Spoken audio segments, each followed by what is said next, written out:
Assalamualaikum warahmatullahi wabarakatuh. Kembali lagi bersama saya Andri Prasetyawan, dan kembali lagi kita bahas atau kita langsung menjawab review pembelajaran pada pembelajaran 6 PJOK, yaitu analisis KIKD berdasarkan konsep interdisiplin dan multidisiplin. Oke, kita langsung jawab. Nomor 1. Pendidikan jasmani, olahraga, dan kesehatan selain mempelajari teknik dasar permainan dan olahraga juga diajarkan konsep tentang kesehatan. Materi kesehatan untuk siswa SMP yang diajarkan adalah A. Memahami konsep dan prinsip pergaulan yang sehat antar remaja dan menjaga diri pada kehamilan pada usia sekolah. B. Memahami tindakan P3K pada kejadian darurat, baik pada diri sendiri maupun orang lain. C. Memahami perlunya pemeliharaan kebersihan alat reproduksi. D. Menganalisis langkah-langkah melindungi diri dan orang lain dari penyakit menular seksual. Dan yang E. Menganalisis bahaya, cara penularan, dan cara mencegah HIV/AIDS.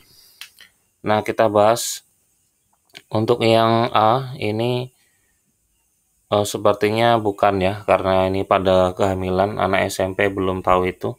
Kemudian memahami tindakan P3K, iya, karena ini ada di materi kelas 9 pada semester 2 ya, untuk materi ini, jadi saya pilih ini langsung ya.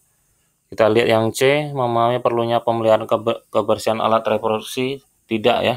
Terus menganalisis langkah-langkah melindungi diri, pada PMS ini pada KTSP, sedangkan untuk ini kan kita sudah K13. Dan menganalisis bahaya HIV/AIDS juga KTSP dulu.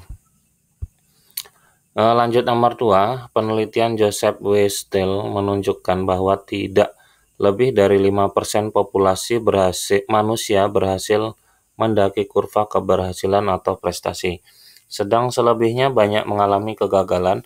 Hal ini disebabkan karena rendahnya melakukan latihan fisik dan terlalu banyak makan, minum, dan merokok. Fase usia yang mengalami kegagalan tersebut adalah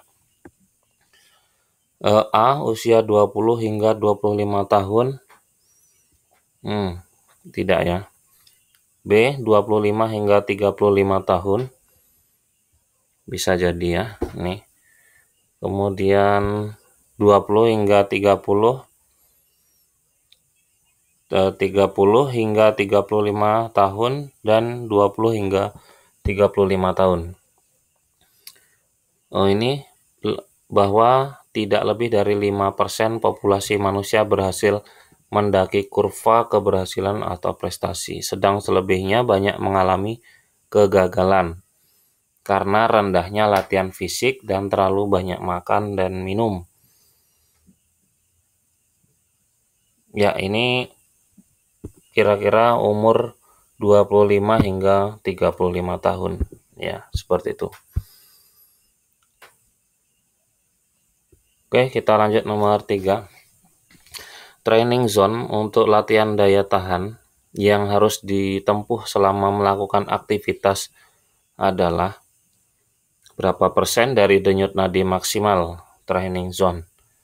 70 sampai 78%, 65 sampai 75, 75 sampai 85, 60 sampai 80, dan 60 sampai 70% training zone untuk latihan daya tahan. Ini sudah jelas ya jawabannya, 70 sampai 80% denyut nadi maksimal. Kemudian program pembelajaran pendidikan jasmani yang dilakukan guru di sekolah tidak boleh mengabaikan aspek kesiapan psikologis yang baik para peserta didiknya. Kondisi psikologis yang baik tersebut antara lain aspirasi kuat, ketahanan mental, dan kematangan pribadi. B. Aspirasi kuat, ketahanan mental, dan gangguan emosional. Aspirasi kuat, ketahanan mental, dan keraguan. Aspirasi kuat, kematangan pribadi, dan gangguan emosional. Aspirasi kuat, kematangan pribadi, dan keraguan. yang tidak boleh ya mengabaikan aspek kesiapan psikologis yang baik para peserta didiknya. Kondisi psikologis yang baik adalah, ini kita lihat dulu, ketahanan mental sudah pasti,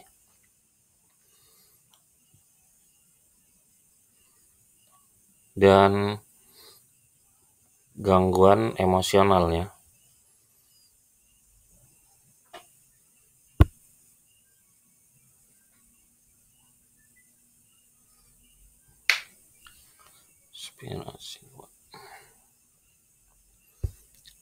Oke, kita lanjut nomor 5. Ini kita simpan dulu nomor 4 nih. Aspek yang sangat berpengaruh dalam keberhasilan latihan kebugaran yang berhubungan dengan faktor psikologis adalah komunikasi, berpikir positif, konsentrasi, motivasi, dan emosi. Ini langsung kita pilih saja ya, ini motivasi, karena kebugaran kalau tidak ada motivasi yang tinggi tidak akan berhasil ya. Misalnya untuk membentuk otot perut ya, jadi kalau tidak termotivasi maka tidak akan berhasil untuk membugarkan otot perut. Oke, kita lanjut nomor 6.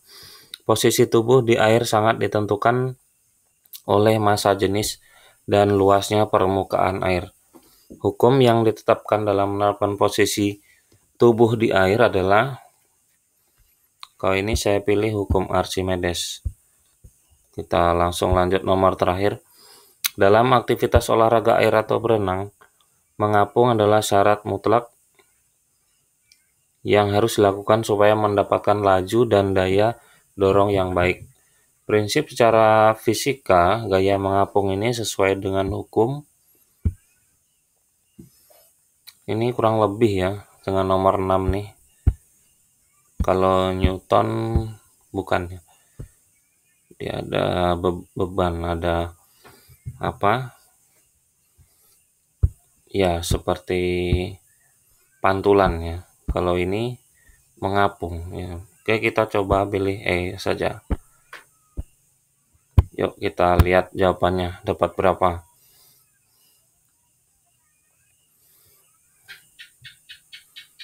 Ya, semua submit all.